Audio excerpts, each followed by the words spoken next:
नमस्कार दोस्तों। आज हम सीखेंगे कि मित्र डीजी पोर्टल में हम काम कैसे करते हैं। ठीक है। मित्र डीजी पोर्टल में हम किसी प्रकार का पेमेंट कैसे करेंगे, प्रोफाइल मैनेजमेंट कैसे करेंगे, पासवर्ड कैसे चेंज कर सकते हैं, या फिर कोई ट्रांजेक्शन फेल हो गया, चाहे वो कस्टमर के एंड से हो या चाहे तो आपके एंड से हो। ठीक है। मान लीजिए रिचार्ज कर रहे हैं आप और ट्रांजेक्शन फेल हो गया, तो आप कैसे उस ट्रांजेक्शन के लिए रेज डिस्प्यूट कर सकते हैं, मतलब कंप्लेंट डाल सकते हैं। इसी के बारे में हम आज सीखेंगे। सो सबसे पहले हम किसी भी ब्राउज़र को ओपन कर लेंगे और वहाँ पर इस वाले लिंक को कॉपी करके या मित्र digiportal.com पे जाके लॉगिन पे क्लिक करके आप इस पेज पर आ सकते हैं। ठीक है। यहाँ पे आने के बाद आप अपनी आईडी डाल देंगे एंड पासवर्ड डाल देंगे। ठीक। उसके बाद आप इस कैप्चा को डाल के लॉगिन कर लेंगे। ठीक है। लॉगिन करते वक्त यहाँ पे ओटीपी मांगता है, लेकिन क्या है कि हम एक बार पहले ही आईडी लॉगिन कर चुके हैं, तो ये ओटीपी नहीं मांगेगा। ठीक है। तो आप जब भी लॉगिन करेंगे तो यहाँ पे ओटीपी जरूर मांगेगा, तो ओटीपी एंटर करके आप लॉगिन कर सकते हैं। अब हम आ गए हैं अपने मित्र डिजी पोर्टल के होम पेज पर। ठीक है। तो यहाँ पे सबसे ऊपर देखेंगे आप, तो ये हमारा लेटेस्ट न्यूज़ चल रहा है कि आपका लेटेस्ट न्यूज़ क्या है कि आप केवाईसी कर सकते हैं अभी। ठीक है। ऐसे ही बैंक की ई केवाईसी करें और अपना काम शुरू कर सकते हैं। ऐसे ही आगे कोई न्यूज़ आता है तो वो चीज़ आपको यहीं पे नज़र आएगा, हमारा लेटेस्ट न्यूज़। ठीक है। या फिर कोई ऑफ़र आता है तब भी आपको ऑफ़र की डिटेल यहाँ पे लेटेस्ट न्यूज़ में मिल जाएगा।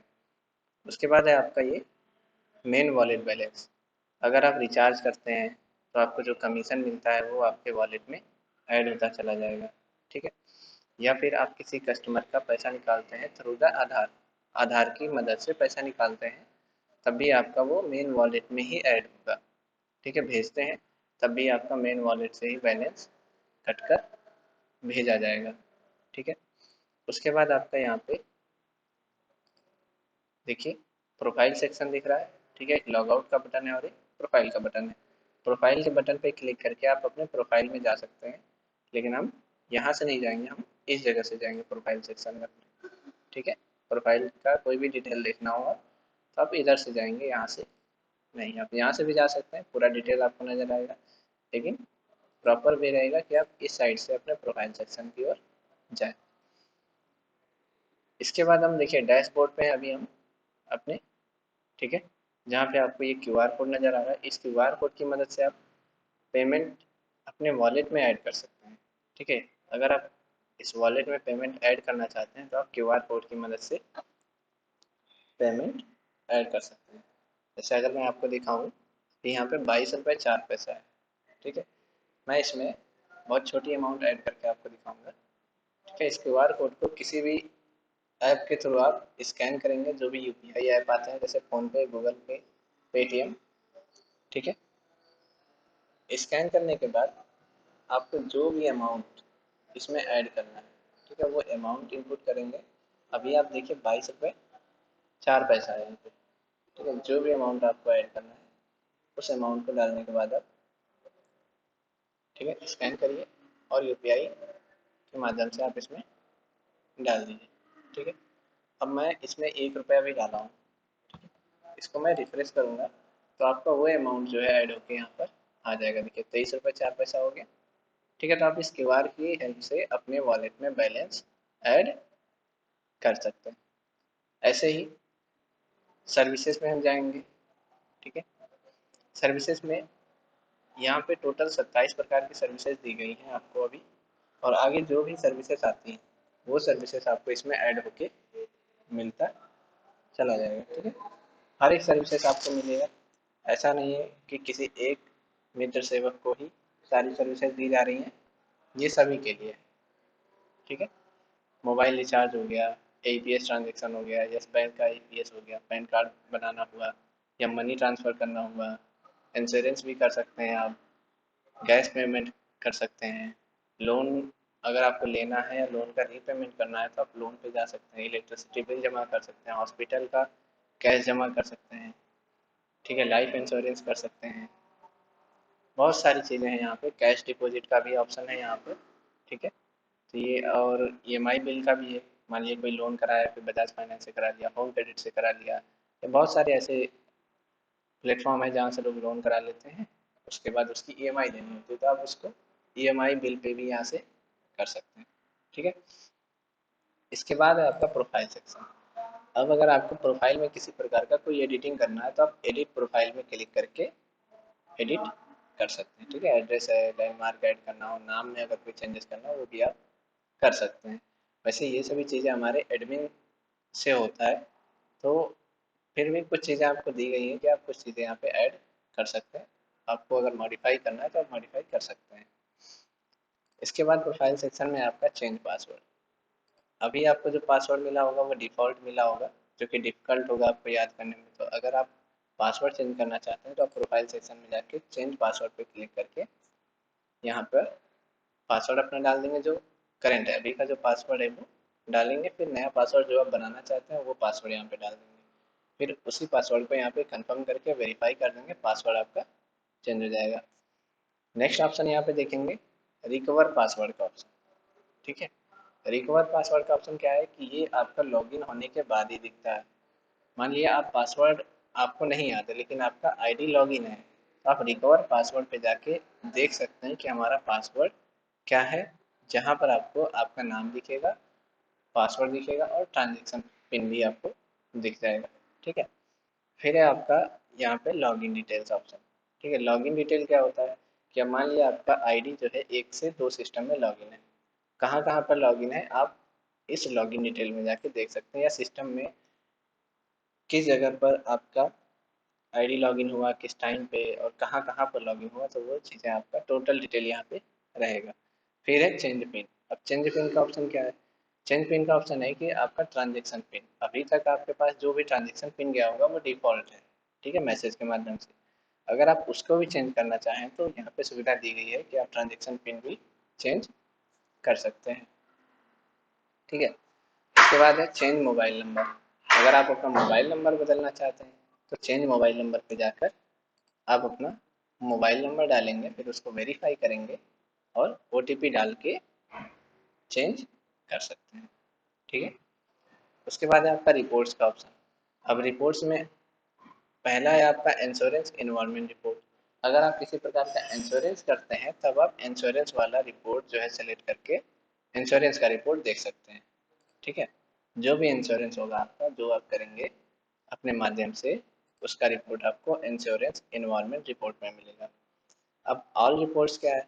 ऑल रिपोर्ट में आपको जितने भी आप कार्य करते हैं, चाहे रिचार्ज हो गया, चाहे एपीएस ट्रांजेक्शन हो गया, या कोई बिल पेमेंट हो गया, मनी ट्रांसफ़र हो गया, सभी प्रकार के रिपोर्ट्स आप यहाँ पर देख सकते हैं। आप जिसको सेलेक्ट करेंगे, मनी ट्रांसफ़र सेलेक्ट करेंगे मनी ट्रांसफ़र दिख जाएगा, एपीएस सेलेक्ट करेंगे एपीएस का दिख जाएगा, ठीक है। यहाँ पे आपको डेट ज़रूर सेलेक्ट करना पड़ेगा, अगर आप 1 महीने का देखना चाहते हैं, 2 महीने का देखना चाहते हैं, जितने डेट का देखना चाहते हैं, फ्रॉम डेट से लेकर टू डेट तक सेलेक्ट करेंगे और आपको वो चीज़ दिख जाएगा, ठीक है। फिर चैनल सेलेक्ट करेंगे आईसीआई, सक्सेसफुल, फेल्ड, सभी ट्रांजेक्शन आपको दिख जाएंगे, सर्च करिए, ठीक है। देखिए जो भी ट्रांजेक्शन हमने किया है, बैलेंस चेक किया था, बैलेंस इंक्वायरी हुआ हमारा, वो ट्रांजेक्शन आ गया यहाँ पे सामने, ठीक है। तो आप ऐसे यहाँ पर क्या कर सकते हैं, टोटल रिपोर्ट्स देख सकते हैं। फिर आता है आपका वॉलेट का ऑप्शन। अब वॉलेट का ऑप्शन क्या है, आप अपने वॉलेट का ट्रांजेक्शन देखना चाहते हैं अगर, कि हमारे वॉलेट से कौन कौन से ट्रांजेक्शन और कितने पेमेंट का ट्रांजेक्शन हुआ है, तो आप माई वॉलेट ट्रांजेक्शन पे क्लिक करेंगे, आपको यहाँ पे देखिए क्या दिख जाएगा, टोटल ट्रांजेक्शन। अभी देखिए हमने ₹1 जो ऐड किया था वो भी हमें यहाँ पे नज़र आ रहा है, ठीक है।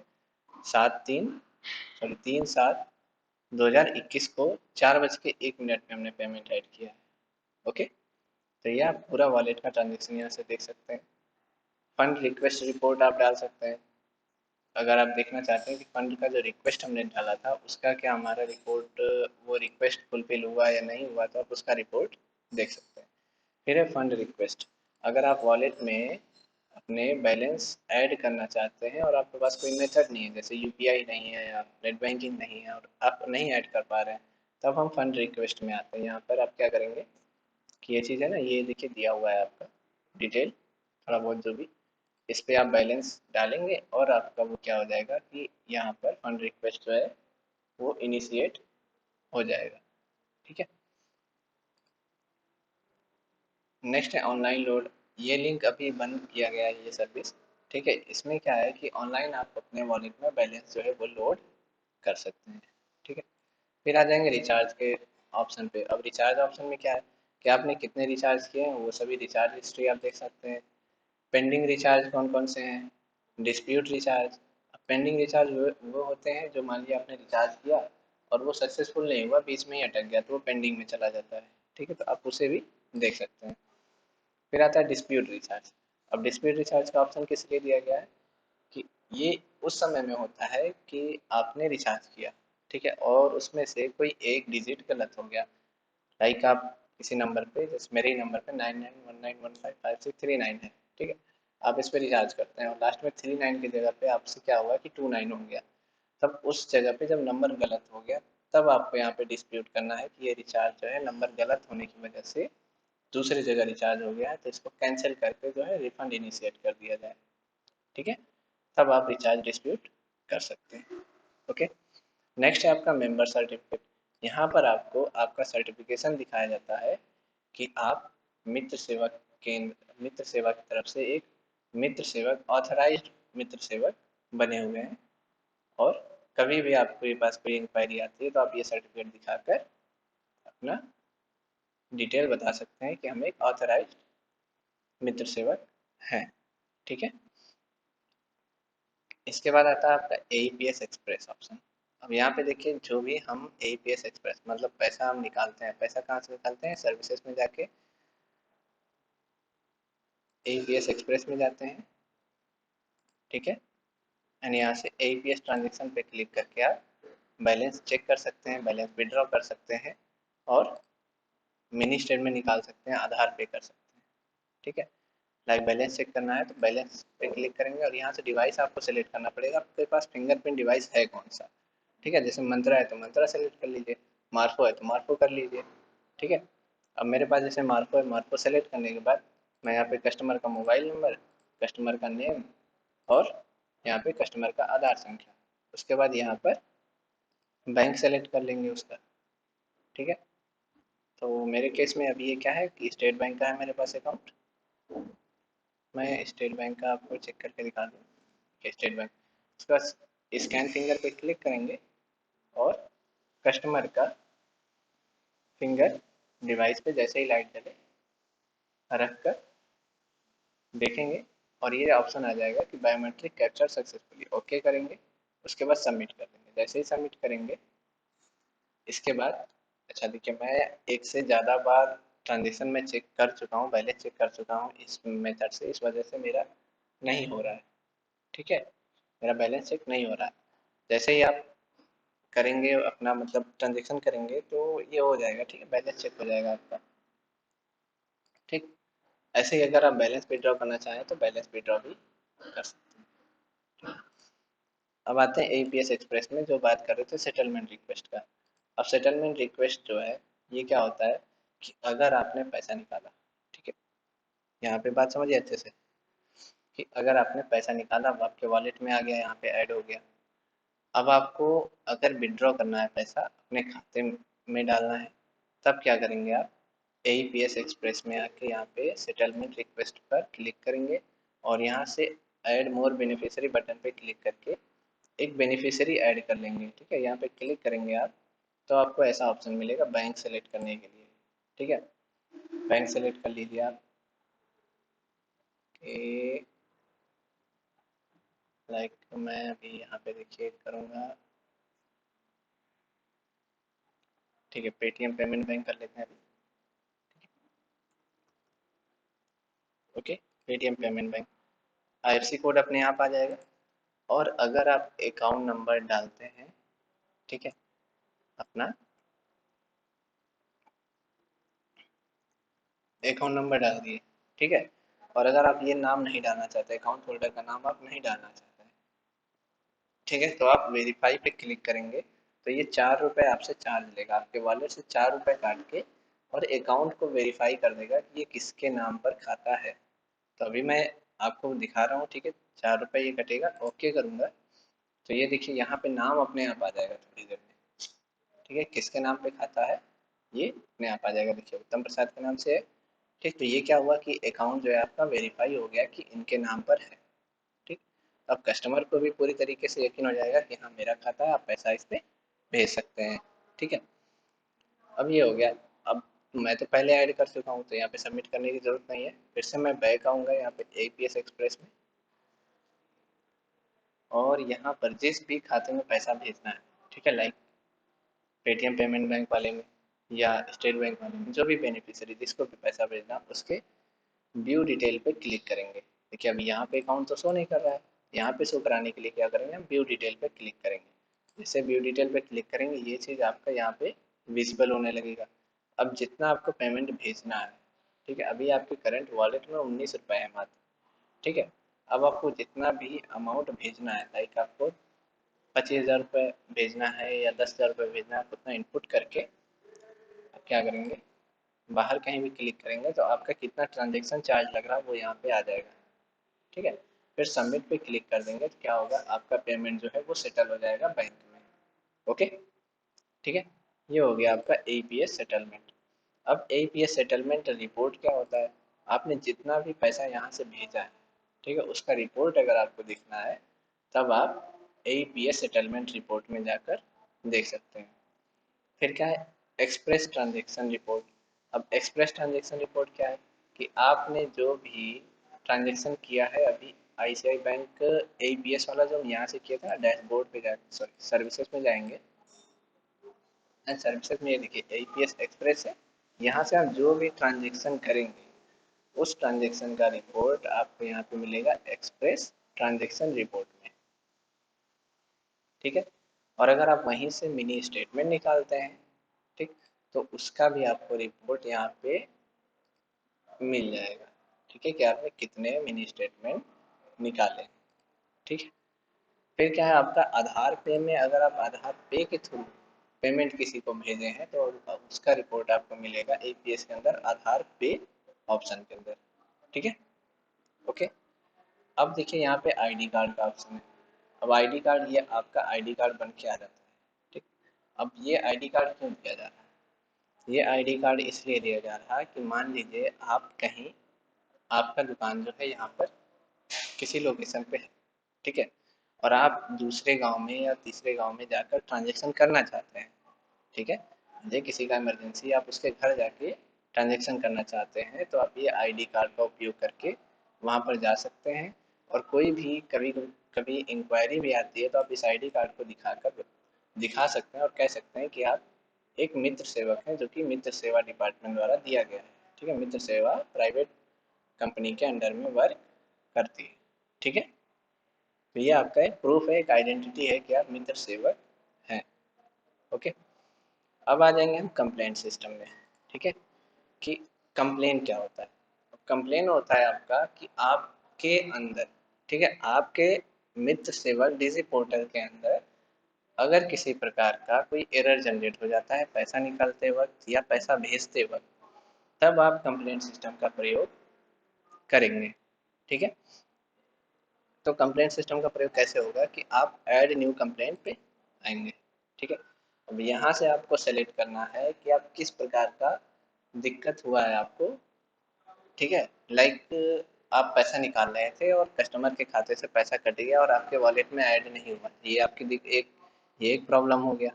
दूसरा प्रॉब्लम क्या हो गया कि मान लीजिए आप पैसा भेज रहे थे किसी कस्टमर को और आपके वॉलेट से कट गया और कस्टमर के खाते में नहीं गया, तब आपको दिक्कत होगी।